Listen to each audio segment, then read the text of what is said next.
On this Heritage Day, I'm now going to talk about a man who did his best to destroy our heritage and our future. Janusz Walus, the man convicted of murdering Chris Hani in a deliberate attempt to spark a race war in South Africa in 1993, a pivotal moment in the history of this nation. We somehow got through that. But Janusz Walus was the man responsible, along with several others. But he is treated as a hero in parts of Poland. That was an extraordinary revelation for me. BBC story I stumbled across earlier in the week says apparently huge banners bearing the portrait of Janusz Walus can be seen draped around football stadiums. And there's online video of football fans carrying scarves with the hashtag Stay Strong Brother. And there's a song dedicated to him. Now obviously this is a small group, but it is an extreme group of Polish racial nationalists. And they have adopted Janusz Walus as some kind of hero. I find that extraordinary and bewildering. I thought Poland would want nothing to do with Janusz Walus, the man who killed Chris Hani.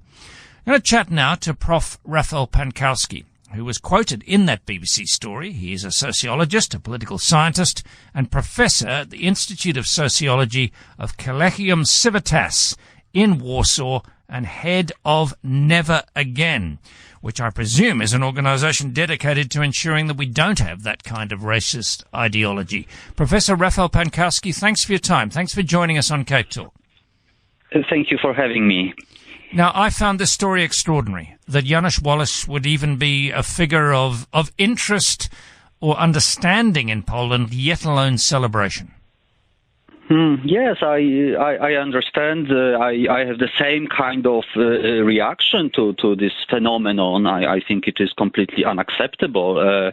And it is also very unfortunate to see that there is a group of people in Poland who consider Walus their hero, their role model, and they express this in streets, in football stadiums, and I think this is of course related to a broader problem, which is the rise of the far right, racist, nationalist movement globally. So it's not just a Polish problem, of course, in this sense, but you know, as a citizen of Poland, I am very ashamed of this.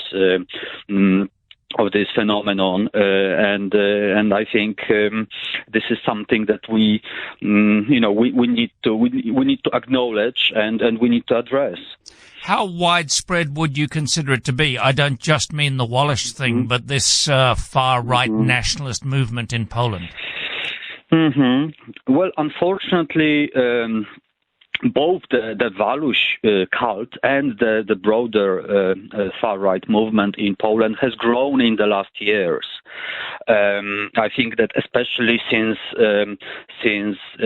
around 2015, we have seen a rise in xenophobia, in far right and radical nationalist political activity. Also or especially in settings such as football, the football stadium, which of course is paradoxical because sports and also football could and should bring people together rather than be a platform for expressions of hatred and xenophobia.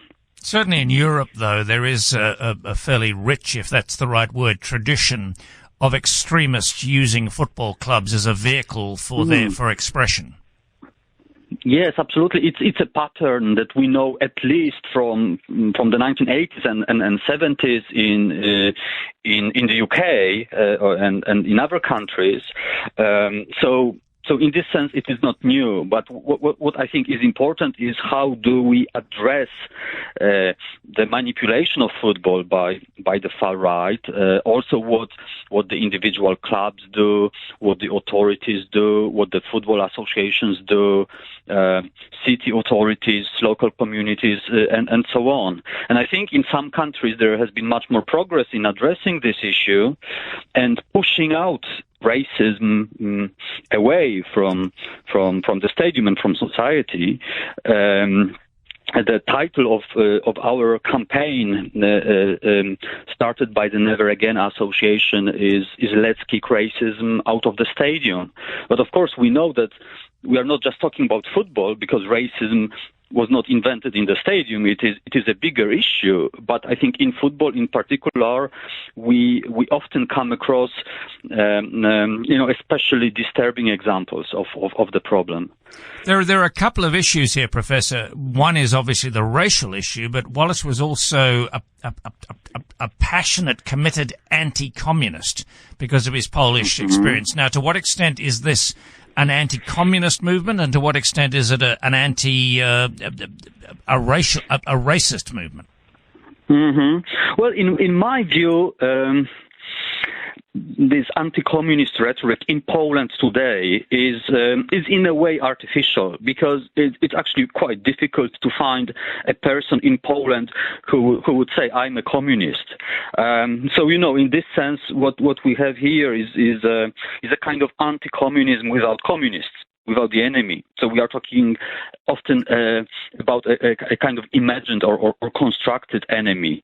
So anybody could be called a communist, but it doesn't really have much meaning in Poland today. And I actually think why Walus, of all people, became so popular among those groups in Poland in the last years is because of the racist background to the murder of Chris Hani, and the racist apartheid ideology that Walus believed in, and from what I know, he actually still believes in it.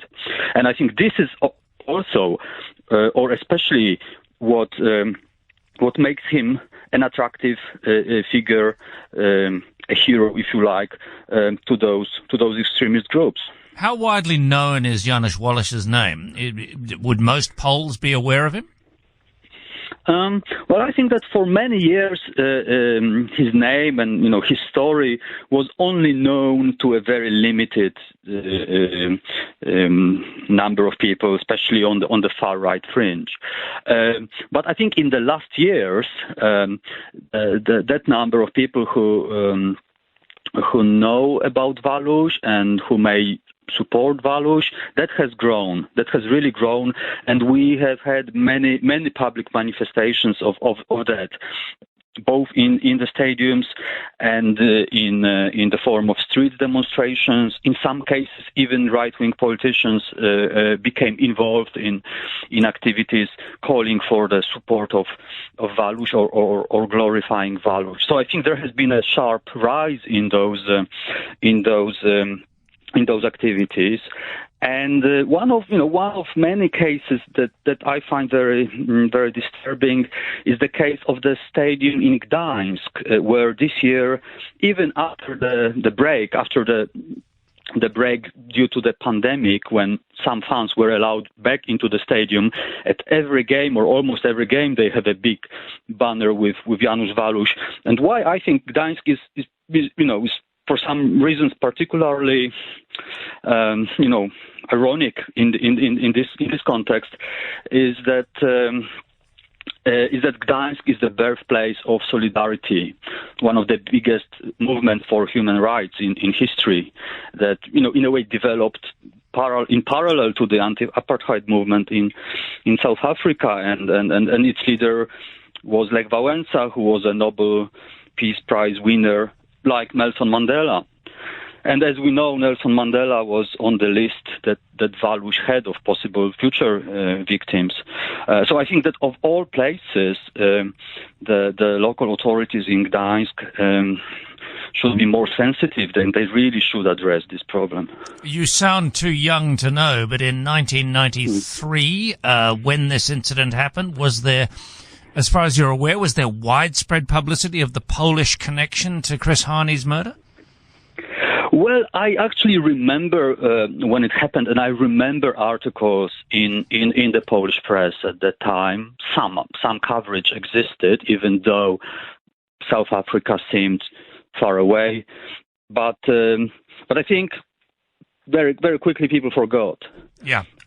So for years it wasn't really a big subject, and suddenly, after all those years, suddenly it becomes a subject again, and in a very sort of twisted kind of way that you alluded to in the very beginning. And I'm really certain we could think of many heroes in Polish history from the history of anti-Nazi resistance and the freedom movements in Poland.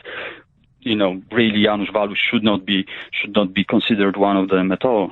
Prof, I really appreciate your time. Thank you very much indeed, Professor Rafał Pankowski. I really appreciate the time you've given us this afternoon. On the line from Warsaw, where he's a professor at the Institute of Sociology of Collegium Civitas and head of the Eastern European monitoring section of the movement called Never Again. I find that is fascinating, the right word, maybe disturbing, is the story that Janusz Walus can be celebrated quite publicly now and in a new way by a group of Polish nationalists and fascists, and that his image could be held up on banners at football stadiums, that online you can buy scarves, T-shirts and stickers bearing the name and image of Janusz Walus, celebrating his horrific acts.